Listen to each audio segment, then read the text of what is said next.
2020년 이제 새해를 제가 준비하면서 어떤 말씀으로 우리가 2020년을 함께 할까를 생각하다가, 저희 교회가 이제 한 11년, 이제 11년째, 횟수로는 12년 차가 되는데, 보니까 이제 반 정도 되신 분들이 새롭게 오신 분들이 많더라고요.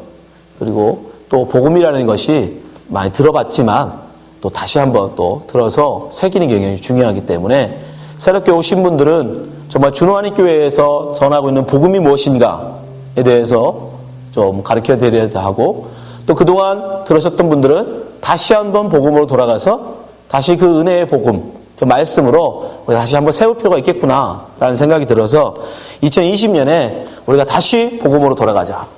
정확하게 말하면 복음으로 다시 일어서자라는 주제를 가지고 오늘 본문을 택했습니다.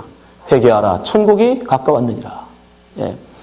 우리가 다시 한번 이 복음의 말씀을 통해서 우리가 다시 한번 그 시작, 새로운 신앙의 시작 했으면 좋겠습니다. 여러분, 이 본문을 제가 택한 이유는 다른 게 아니라 이 본문은 회개하라, 천국이 가까웠느니라 라는 이 본문은 바로 예수님의 뭐랄까요, 처음 시작하시는, 이제 사역을 처음으로, 공생의 사역을 처음으로 시작하면서 선포하신 거의 취임사와 같은 겁니다. 취임사라는 건 그 사람이 앞으로 어떤 사역을 할 것인지, 그 사람의 어떤 운영 철학, 앞으로 뭐 목회라고 그러면 목회 철학, 뭐 사역을 한다 그러면 앞으로의 사역 방향, 사역의 목표, 어떤 사역의 어떤 정체성을 결정해요. 그게 굉장히 중요한 겁니다. 그러니까 예수님이 우리가 예수님의 취임사라고 이야기하는 이 본문을 택하는 것은 무슨 뜻이냐면, 예수님이 앞으로의 공생의 삶에서 어떤 사역을 하길 원하시는가, 예수님이 앞으로 뭘 하시길 원하셨는가가 바로 이 취임사 속에 그대로 담겨있기 때문이에요. 그래서 이 본문이 굉장히 중요한 겁니다. 우리가 자꾸 제가 취임이라는 말을 자꾸 쓰는데, 사실 성경 마태복음에 보면 의도적으로 예수님이 공식적으로 어떤 취임을 하는, 취임하시는 것 같은 모습을 그림으로 표현하고 있어요. 그래서 자꾸 그 말을 쓰고 있는 건데, 마태복음 3장 16절 17절 한번 보세요. 예수께서 침례를 받으시고 물에서 올라오실새 하늘이 열리고 하나님의 성령이 비둘기같이 내려 자기 위에 임하심을 보시더니, 여기에 두 분이 등장합니다. 하나님이 등장하시고 또 누가 등장해요? 성령 하나님이 등장하세요. 그리고 17절에 하늘로서 소리가 있어 말씀하실 때 이는 내 사랑하는 아들이요 내 기뻐하는 자라 하시니라. 이 본문에 여러분, 성경에 창세기부터 시작해서 요한계시록까지 성경 중에 여러분, 성부 하나님, 성자 하나님, 성령 하나님이 한 곳에 함께 등장한 본문이 없어요. 성부와 성자가 함께 계신 분은 있을 수 있어도, 성령님과 성자 예수님이 함께 계신 분은 있을 수 있어도, 성부, 성자, 성령 하나님께서 한 곳에 함께 계신 분은 딱 여기밖에 없습니다. 왜요? 예수님의 공생의 시작이기 때문에. 공식적으로 예수님이 그리스도로서의 사역의 시작이라는 것을 의미하기 위해서 일부러 성부 하나님께서는 말씀, 음성으로, 성령 하나님은 비둘기의 형상으로, 성자 예수 그리스도, 성자 하나님은 예수로, 인간의 몸으로 이 땅에, 그렇게 성부, 성자, 성령 하나님이 한 곳에 함께 하신, 이걸 그래서 우리가 예수 그리스도의 취임식이라고 해요. 예. 이거 굉장하죠. 이 취임식을 하시고 예수님이 첫 번째 하신 일이 뭐냐? 예? 공식적으로 이제 그리스도로서의 처음 사역, 제일 첫 번째 하신 사역이 뭐냐면 광야에 가서 시험 받으신 거예요. 마태복음 4장 1절 2절 한번 보세요.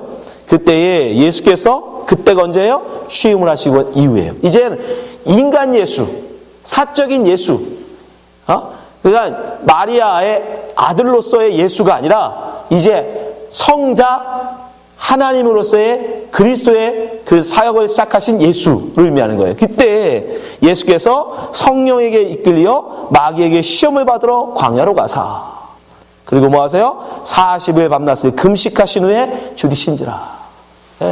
예수님이 제일 먼저 이 광야에 가시고, 그리고 시험하시고 마귀로부터 3가지 시험을 받으시죠. 사실 이것도 굉장히 깊은 의미가 있지만 결론적으로 말하면 예수님의 어떤 철학, 예수님의 목회 철학을 정리하셔요. 여기서 인간은 산다는 것이 무엇인가, 인간은 무엇으로 살 것인가, 인간은 어떻게 살 것인가 라는 어떤 그런 철학들을 정리하시는데, 근데 그러고 나서 오늘 본문에 뭘 또 하세요? 한 가지 일을 더 하세요. 뭡니까? 여러분들이 이걸 많이 놓치실 텐데, 여러분 시온 광야를 하시고 나서 예수님이 공식적으로 이제 분가하세요. 자, 12절 13절 보세요. 예수께서 요한이 잡히셨음을 들으시고 갈릴리로 물러가셨다가, 요한이 여기서는 침례 요한입니다. 침례 요한이 감옥에 가죠. 침례 요한이 감옥에 갑니다. 그러면서 사실 그 사람의 사역은 끝나요. 그러면서 그 사역의 끝남과 동시에 예수님께서 사역을 시작하시는 거예요. 그래서 이 구절이 나오는 거예요. 자, 갈릴리로 돌아가십니다. 갈릴리는 예수님의 고향이죠. 예수님이 자라신 곳이에요. 그리고 돌아가신 다음에 어떻게 하느냐? 13절. 보세요. 같이 읽어봅시다. 나사렛을 떠나 스불론과 납달리 지경 해변에 있는 가버나움에 가서 사시니. 식구 다 데려가신 게 아니에요. 예수님만 제자들과 함께 따로 가신 겁니다. 공식적으로 이제 분가하신 거예요. 예수님께서 이제 가버나움으로 이사 가십니다. 그리고 공식적인 그리스도에서의 생애를 시작하시는 거예요. 그리고 그 첫 마디가 오늘 이 본문인 거예요. 근데 이 모든 왜 이사 가셨을까? 그거를 마태는 이렇게 해석해요. 그거 이사야가 예언한 말씀을 이루려고 하신 거다. 왜 이사하셨는가? 14절 보세요. 이는 뭐냐면 예수님 이사 가신 이유는, 가버나움으로 이사 가신 이유는 선지자 이사를 통하여 하신 말씀을 이루려 하심이라. 일렀을 때 스불론 땅과 납달리 땅과 요단강 저편 해변길과 이방의 갈릴리여, 흑암에 앉은 백성이 큰 빛을 보았고 사망의 땅과 그늘에 앉은 자들에게 빛이 비추었도다 하였느니라. 예수님이 이사 가신 이유 다른 게 아닙니다. 말씀을 이루시기 위해서예요. 여러분 왜 이사하세요? 우리야 직장 따라서 이사하죠. 환경 따라서 이사하죠. 내 마음 따라서 이사하죠. 그러나 예수님은 어떤 행동도 본인의 뜻을 쫓아 하신 게 없어요. 이사조차도 말씀을 이루시기 위함이었어요. 적어도 정말 여러분 성숙한 신앙이시라면 교회를 보고 이사 갔으면 좋겠습니다. 아멘? 여러분들이 리타이어 하시고 이사 가실 텐데, 정말 말씀이 있는 곳에 여러분에게 은혜를 끼칠 수 있는 어떤 교회, 근데 정말 여러분이 이사 가는 이유가 그런 거였으면 좋겠어요. 그냥 내가 노후 보내기 좋아서, 내가 거기 가면 좀 더 편하게 살 것 같아서, 그런 게 아니라 정말 하나님의 말씀이 선포되어지는, 그곳에 가면 내가 하나님의 말씀을 들을 수 있어, 내가 그곳에 가면 정말 귀하게 신앙생활을 할 수 있어, 정말 그런 여러분의 모습이 있으면 좋겠어요. 예수님이 왜 이사하셨느냐? 다른 거 아니에요. 하나님께서 이사야를 통해서 하신 말씀, 그 말씀을 이루시기 위해서요. 그렇게 이사 가신 이후에 예수님이 처음으로 이제 대중에게 첫 번째 설교, 그 주제가 바로 오늘 본문이에요. 첫 번째 설교. 같이 읽어봅시다. 시작. 이때부터 17절입니다. 시작. 이때부터 예수께서 비로소 전파하여 이르시되 회개하라, 천국이 가까이 왔느니라. 아멘. 이때부터, 마태가 일부러 강조하잖아요. 이때부터, 언제? 하나님의 말씀을 쫓아서 이사하신 이때부터 성부와 성자와 성령 하나님이 공식적으로 예수를 그리스도로 선포하신 그 이때부터 비로소 전파하셔요. 비로소 하나님이, 예수님이 말씀을 선포하십니다. 그래서 제가 이것을 예수 그리스도의 취임사라고 얘기하는 거예요. 그럼 예수님은 이걸 취임사를 통해서, 첫 번째 이 말씀을 통해서, 첫 번째 이 메시지를 통해서 앞으로 어떤 사역하기를 원하시는가? 저희들이 이거에 대해서 몇 주에 있어서 살펴볼 텐데, 첫 번째 다른 거 아니죠. 말 그대로 나옵니다. 첫 번째 우리에게 말씀하십니다. 회개하라. 회개하라. 그 얘기는 뭐예요? 예수님이 우리에게 뭘 원하신다는 거예요? 우리가 회개하기를 원하신다. 그렇죠? 첫 번째 첫 마디가 회개하라. 예수님이 말씀하셨어요. 그럼 예수님이 이 땅에 오셔서 그리스도로서 우리에게 뭘 바라시는 거냐고요? 다른 거 아니에요. 예수님 입장에서는 우리를 회개시키러 오신 거고 우리 입장에서는 회개하기를 원하시는 거예요. 회개하라. 회개하다라는 이 단어, 헬라어 원어로는 메타노에노인데 이걸 영어로는 리펜트라고 번역했어요. 근데 사실 이거보다 더 정확하게 이 의미가 정확하지 않습니다. 리펜트라는 단어는 후회하다라는 의미가 강해요. 후회하다. 어떤 일을 해놓고 내가 이러지 말았어야 되는데 라는 그런 후회. 그러나 여기서 말하는 원어가 말하는 메타노에노는 그 정도 의미가 아니에요. 영어로 굳이 바꾼다면 to change one's mind이에요. 어떤 누군가의 마음을 바꾼다라는, 마음을 바꾸는 거. 그게 메타노에노의 원래 의미예요. 그게 단지 좀 후회하는 거, 아쉬워하는 거, 내가 그러지 말았어야 되는데 그런 거 하라는 게 아닙니다. 예수님이 그런 거 하라고 했습니까, 여러분? 그런 거 아니에요.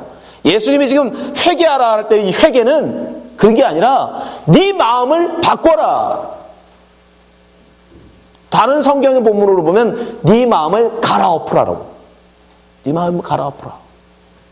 그러면 왜 우리의 마음을 바꾸라고 하셨을까요? 지금 우리의 마음이 어떻길래? 하나님 보시기에 좋다는 거예요, 나쁘다는 거예요? 나쁘니까 바꾸라고 했죠. 지금 우리의 마음이 좋은데 주님이 오셔서 네 마음 바꿔! 회개해! 하시겠습니까? 우리의 마음이 지금 하나님 보시기에 안 좋다는 거예요. 하나님 보시기에 악하다는 거예요. 하나님 보시기에 선하지 않다는 거예요. 그래서 그 마음을 바꿔라. 바꿔라. 그럼 하나님 볼 때 우리의 마음이 어떻길래 그러실까? 예수님이 말씀하세요. 니들 마음, 지금 우리의 마음, 회개하지는 않은 사람들의 마음이 어떠냐? 마태복음 15장 18절입니다. 같이 읽어봅시다. 시작. 입에서 나오는 것들은 마음에서 나오나니. 자, 이것은 마음에서 나오는 거예요. 회개하지 않은 사람들의 마음에서 뭐가 나오느냐? 이것이야말로 사람을 더럽게 하느니라. 자, 19절 시작. 마음에서 나오는 것은 악한 생각, 살인과 간음과 음란과 도둑질과 거짓 증거가 비방이니. 이게 바로 악한 마음. 이게 바로 여러분 우리 마음에 나오는 거라니까요. 자, 이런 것들은 20절. 이런 것들이 사람을 더럽게 하는 것이요. 씻지 않은 손으로 먹는 것은 사람을 더럽게 하지 못하느니라. 여러분, 우리의 마음에서 예수님은 뭐가 나온다고 생각하냐면 악한 생각이 나온대요. 살인이 나오고, 간음이 나오고, 음란, 도둑질, 거짓 증거, 비방. 우리 속에 그것이 가득하다는 거예요. 그 마음을 바꿔라. 그 마음을 바꿔라. 그걸 한마디로 죄라고 얘기해죠. 죄. 그죠? 이 죄. 근데 여러분 이 죄라는 걸 왜 바꾸라고 말씀하시느냐? 바로 20절 말씀에 나와요. 죄라는 건 여러분 특성이 하나 있는데 죄는 자기만 갖고 자기만 죽는 문제가 안 돼요. 죽는 게 아니에요. 죄라는 게 가장 무서운 이유는 뭐냐면 전파성이에요. 전염성. 여러분 죄는 여러분 속에 나 혼자 갖고 있는 죄로 끝나지 않는다는 거예요. 요 악한 생각, 내 속에 있는 이 살인, 내 속에 있는 음란한 마음, 내 속에 있는 요 도둑질한 거짓증과 이런 악한 마음들이 뭐 한다? 나오잖아요. 이것들이 사람들을 더럽게 한다. 다른 사람들까지 오염시킨다는 거예요. 다른 사람들까지 전파시킨다는 거예요. 이게 죄의 무서운 거예요. 그래서 주님이 빨리 회개하라고 하시는 거예요. 왜? 그게 너 하나로 끝나지 않아. 너 하나 죽는 걸로 끝나지 않는다는 거예요. 성경에서 뭐라고까지 말씀하냐면 여러분이 담고 있는 그 악한 죄로 말미암아 3, 4대까지 그 죄가 전파된다는 거예요. 여러분의 아들, 여러분의 손자, 여러분의 증손자에게까지 여러분의 그 죄가 전염된다는 거예요. 그만큼 무슨 여러분과 함께 동시대를 살고 있는 여러분의 가족, 여러분의 친척, 여러분의 친구, 여러분의 이웃 정도가 아니라 그게 3, 4대까지 이어져요. 출애굽기 20장 5절 말씀 보세요. 그것들에게 절하지 말며 그것들을 섬기지 말라. 이거 우상 숭배의 죄죠. 나는 내 하나님 여호와는 질투하는 하나님인즉 나를 미워하는 자의 죄를 갚되 아버지로부터 아들에게로 3, 4대까지 이르게 하거니와. 어떤 분들이 이걸 잘못 해석해. 아버지가 지은 죄를 아들, 손자, 증손자가 받는 거라고 생각해요. 아니요. 그 뜻이 아니에요. 하나님은 그런 하나님이 아니세요. 여러분이 짓지도 않은 죄를 여러분이 그 아들이라고 그 손자라고 벌하지 않으세요. 하나님은. 그럼 왜 3, 4대까지 이들을 벌하십니까? 그 품은 우상의 죄가, 그 속에 있는 마음의 악한 죄가 그들에까지 전염되기 때문에. 그 아버지를 보고 배운, 그 할아버지를 보고 배운. 그래서 죄가 무서운 거예요, 여러분. 여러분, 우리가 왜 죄 가운데 있느냐? 아담과 하와로부터 우리가 계속 물려받아서 전염되어 왔기 때문에 그래요. 전염되어 왔기 때문에. 우리 모두가 그래서 모두가 죄 가운데 죄로부터 시작해, 죄인으로부터 시작했잖아요. 아담과 하와가 죄인이었어요. 그 죄인으로부터 시작됐기 때문에 그 뒤에 후손들이 계속 그 죄 가운데 품어서 여러분들이 워낙 처음서부터 나빠서 악한 마음을 갖고 이렇게 사는 게 아니라 워낙 다 죄 가운데 전염돼서. 근데 문제는 그게 나로 끝나지 않는다는 거예요. 그 죄가 또 내 자식에게 또 전염시키고 내 손자에게 또 전염시키고 그게 때 내 증손자에게까지. 그래서 하나님으로부터 저주를 받을 수밖에 없는. 그래서 여러분 속에 있는 그 악한 죄에 대해서, 악한 그 마음에 대해서 우리는 회개해야 하는 것입니다. 근데 문제는 하나가 더 있어요. 죄가 그렇게 무서운 전파라고 해가지고 전염시키는 이 죄인데, 하나님이 우리에게 회개의 기회를 주는데 그 회개의 시간이 무한하지 않다는 거예요.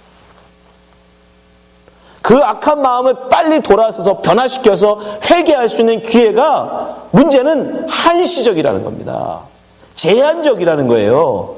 하나님이 기회 줄 때까지만 유효한 거예요. 그 기회가 끝나버리면 다시는 회개할 수가 없어요.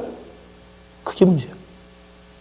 그게 무한하다면 뭐 그때 가서 언제 한번 회개하면 될 텐데, 문제는 회개에 시한이 있다는 거예요. 예수님이 오늘 본문에도 말씀하십니다. 자, 마태복음 4장 17절 다시 한번 보세요. 다시 읽어봅시다. 시작. 이때부터 예수께서 비로소 전파에 이르시되 회개하라, 천국이 가까이 왔느니라. 회개하라 하시고 바로 뒤에 나오는 말이 뭐예요? 천국이 가까이 왔느니라. 회개할 이유가 뭐냐? 천국이 가까이 왔기 때문이라는 거죠. 그죠? 천국이 가까이 왔기 때문에 더 빨리 회개하라는 거예요. 왜요? 천국이 완전히 임할 때 회개하지 않으면 우리는 뭐 하니까? 영원한 멸망 가운데 가니까. 결국 회개는 여러분 기회가 있다는 거예요. 때가 있다는 거예요. 회개가 무한 시간 주어지는 게 아닙니다. 여러분에게 주어진 그 인생의 시간 안에 그때 회개하지 못하면 여러분 다시는 회개할 기회가 없어요. 여러분 마음을 바꿀 그때 하나님께서 여러분을 은혜 주실 때, 여러분에게 지금 복음을 통해서 회개하라 선포하실 때에 여러분에게 그 마음을 바꿀 기회를 주실 때에 그때 빨리 하셔야 됩니다. 만약에 그 기회를 놓치면 어떻게 됩니까? 성경은 이렇게 경고합니다. 예수님의 경고예요. 마태복음 25장 30절.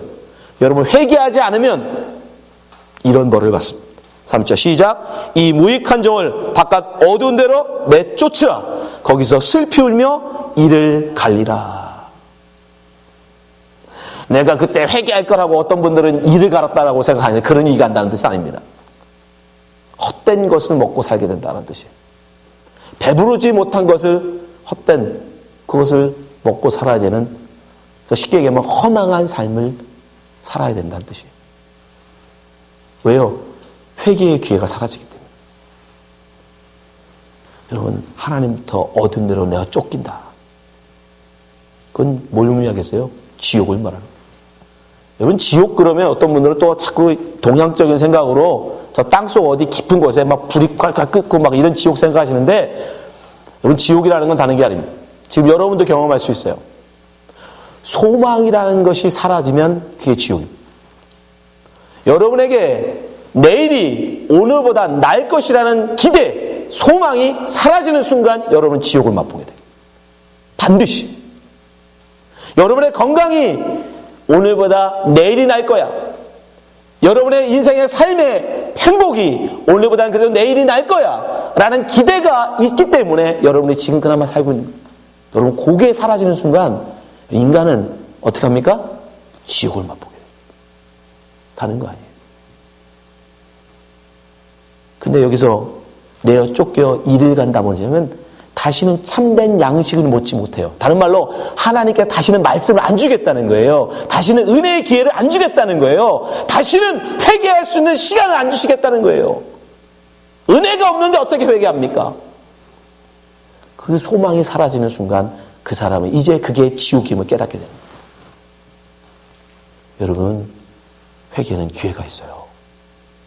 회개로 초청할 때 여러분 하나님께서 여러분에게 은혜 주셔서 이를 여러분들이 이사시키시고 이곳으로 여러분 교회를 오게 하시고 여러분에게 말씀을 듣게 하시고 이게 다 여러분에게 주시는 기회입니다.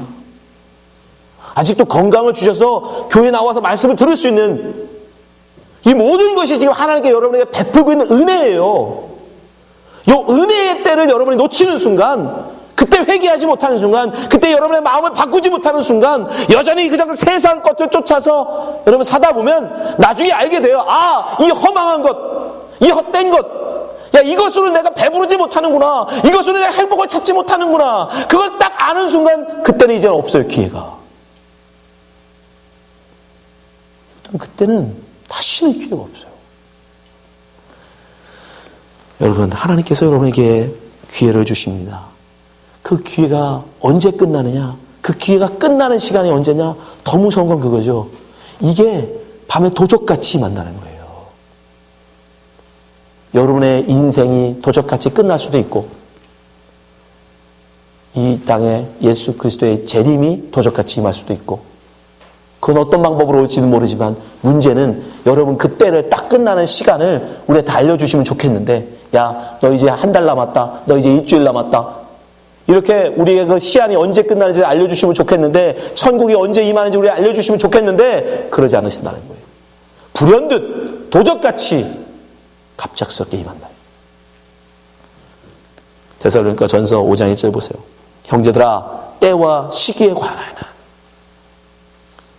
여러분에게 주어진 회개의 때, 그 회개의 시기, 하나님의 나라가 임할 그때 그 시기에 대해는 너에게 쓸 것이 없음은 주의 날이 밤에 도적같이 이를 줄을 너희 자신이 자세히 알기 때문이라. 그렇죠? 우리 인생의 죽음이 예고하고 옵니까? 3절 그들이 평안하다 안전하다 할 그때에 임신한 여자에게 해산의 고통이 이름같이 멸망이 갑자기 그들에게 이르니 결코 피하지 못하리라. 여러분, 여러분의 회개가 언제 끝날지, 여러분에게 하나님이 부여하신 회개의 때가 언제 끝날지 여러분 우리는 모릅니다. 그러니 기회에 있을 때, 여러분의 말씀을 듣고 은혜 주셨을 때 빨리 회개하십시오. 여러분의 그 마음을 바꾸십시오. 그럼 회개가 무엇이냐? 우리의 마음을 바꾸는 것을 회개라고 그랬는데 그럼 회개가 뭐냐? 바울 사도는 이걸 조금 더 풀어서 설명해줘요. 우리가 쉽게. 자, 로마서 12장 2절이에요. 이게 회개입니다. 이렇게 하는 게 회개예요. 같이 읽어봅시다. 시작. 너희는 이 세대를 본받지 말고 오직 마음을 새롭게 함으로 변화를 받아 하나님의 선하시고 기뻐하시고 온전한 뜻이 무엇인지를 분별하도록 하라. 회개가 뭐라고 했죠? 후회가 아니라고 했어요. 회개는 마음을 바꾸는 것이라고 말씀드렸어요. 마음을 새롭게 하는 것. Change one's mind. 여러분의 마음을 바꾸는 걸 회개라고 말씀드렸어요. 근데 바울은 뭐라고 얘기하냐면 그 마음을 바꾸는데 어떤 마음으로 바꾸느냐? 니들이 지금 세상을 쫓아가는 그 마음, 세상에서 부러워하고 세상의 성공을 원하고 세상의 유혹을 쫓아가는 그런 마음, 그걸 바꿔서 하나님이 여러분에게 원하시고 하나님이 내게 바라시는 그것을 쫓아 사는 거. 그게 마음을 바꾸는 거예요. 이 세대를 본받지 마라. 다른 본문에서 보면 바울 사도가 뭐라고 하면 세상 풍조를 쫓아 사는, 세상 풍조 쫓아서 많죠. 예를 들면 유행 쫓아가는 거, 그죠? 유행 쫓아 사는 거. 왜 유행을 쫓아가는 거예요? 유행에 뒤처지면 사람들이 손가락 찔까 봐 그런 거잖아요, 솔직히. 그게 너무 멋있어서 그러는 거예요? 아니잖아요. 결국 아니에요. 여러분, 세상 풍조 쫓아가는 이유 다른 거 아닙니다. 사람들로부터 비난받기 싫어서 그러는 거예요. 사람들로부터 조롱받기 싫어서 그러는 거예요. 그게 뭐 그렇게 대단하게 좋고 그게 뭐 대단하게 그렇게 멋있어서가 아니에요. 근데 우리는 아무 의식 없이 그냥 세상 사람들이 다 하니까 그냥 해요. 그 마음 바꾸라는 거예요. 하나님이 내게 원하신 게 뭐냐? 하나님이 내게 바라시는 게 뭐냐? 예수님이 이사 가시는 것도 하나님이 원하시는 말씀을 쫓아갔다니까요. 여러분, 세상 사람들이 바라는 건 다른 게 아닙니다. 선악과 속에 다 함축되어 나와요. 처음으로 하나님 마음을 거슬렸던 이 선악과 사건 속에 세상이 꿈꾸고 세상이 바랬던 그게 선악과임을 일부러 말씀 속에 담아주세요. 자, 보세요. 창세기 3장 6절. 여자가, 하와가 선악과를 쳐다봅니다. 하나님 먹지 말라고 그랬어요. 하나님이 그거 따지 말라고 그랬어요. 근데 하와가 그걸 쳐다봤더니 어떤 마음이 드느냐? 그거 잘 보세요. 여자가 그 나무를 본즉 보았어요. 그랬더니 뭐가 보여요? 먼저 먹음직스러워 보여요. 선악과가 먹음직스러워요. 무슨 뜻인지 아십니까? 저게 나를 배부르게 하겠구나. 저걸로 먹고 살 수 있겠구나. 야, 예수님 아니어도 하나님 아니어도 나 저 선악과만 있으면 나 배부르게 살 수 있겠구나. 여러분, 복음 아니어도 예수 안 믿어도 나 세상 나가서 나 편하게 배부르게 살 수 있겠구나. 세상 사람들 얼마나 생각하죠?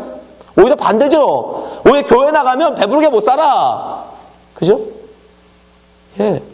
세상 풍조가 여러분이 요구하는 거 다른 거 아니에요. 배부르게 살고.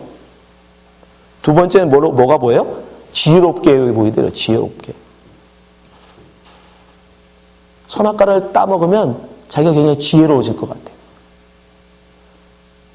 이 세상 여러분 별겁니까? 세상 사람들이 왜 죽어라고 그렇게 명문대라고 하는 학교를 막 못 가서 난리죠? 다른 사람보다 더 지혜로움을 과시하기 위해서요. 그죠? 내가 너보다 더 똑똑해. 내가 너보다 더 잘났어. 네. 마지막으로 탐스럽다고 해요. 탐스럽다. 탐욕. 저걸 가짐으로써 다른 사람한테 과시하는 거예요. 여러분, 그게 세상이에요. 여러분, 세상에 지금 유행하는, 세상이 여러분에게 요구하는, 세상이 여러분에게 성공이라고 하는 모든 것들 다 생각해보면 다 여기에 걸려요. 그게 배부르게 할 것 같고, 그게 왠지 보암직스럽다는 거는 굉장히 멋있어 보인다는 뜻이에요. 멋있어 보여. 네?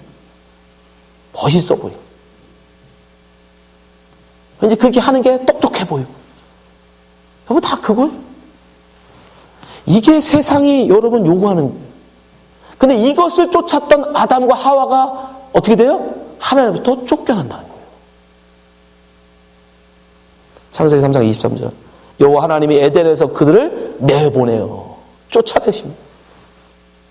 하나님의 말씀, 따먹지 마라는 하나님 말씀이 아니라 내가 먹음직스러울 것 같고 왠지 보암직스러울 것 같고 왠지 지혜롭게 할 만한 것 같은 어떤 것을 추구했더니 하나님이 그를 쫓아버리시더라는 거예요.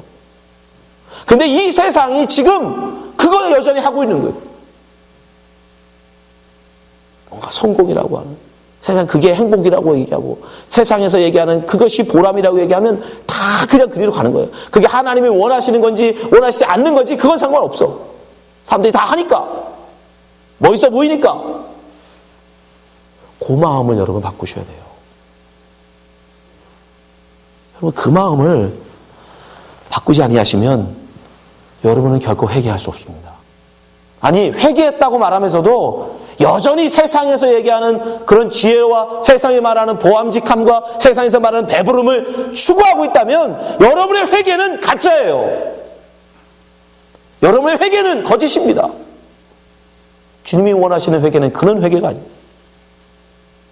주님이 원하시는 회개는 이 땅에 대한 마음을 버리고 주님께 오직 주님의 뜻, 주님의 말씀을 쫓아 살고자 하는 그 마음. 그 회개를 여러분이 하게 되면 하나님은, 예수님은 우리를 우리를 쫓아내신 그 하나님께로 다시 인도해서 우리를 하나님과 화목하게 하신대요. 골로새 2장 20절.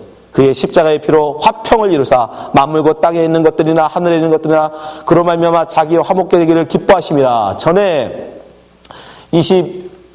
골로새서 1장 22절이요. 전에 악한 행실로 멀리 떠나 마음으로 원수되었던 너희를, 그죠? 이게 우리죠?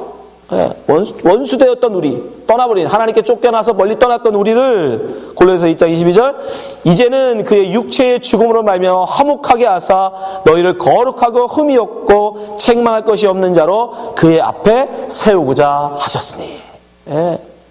쫓겨난 우리를 회개하고 돌아오면 예수님께서, 물론 이제 과정이 있어요. 그냥 되는 건 아닙니다. 여기도 뭐 어떤 과정이 있지만 일단은 결과를 얘기하면 우리를 다시 하나님과 화목하게 하는, 다른 말로 하면 하나님과 우리가 더불어 살 수 있게, 그걸 우리가 천국이라고 얘기하죠. 그러니 어찌 우리가 회개하지 않을 수 있겠습니까, 여러분? 여러분 회개하셔야 돼요. 여러분의 그 세상을 쫓아가는 그 마음, 세상에서 사람들한테는 남부러움을 타고 세상 사람들로부터 인기를 얻고 세상 사람들이 성공했다고 박수 쳐주는 여러분 그런 거 쫓아가는 마음 제발 좀 버리시고, 주님이 내게 원하시는 게 뭔가, 하나님께서 내게 원하시는 삶이 무엇인가, 저 그거에 귀를 기울이고 쫓아가셨으면 좋겠습니다.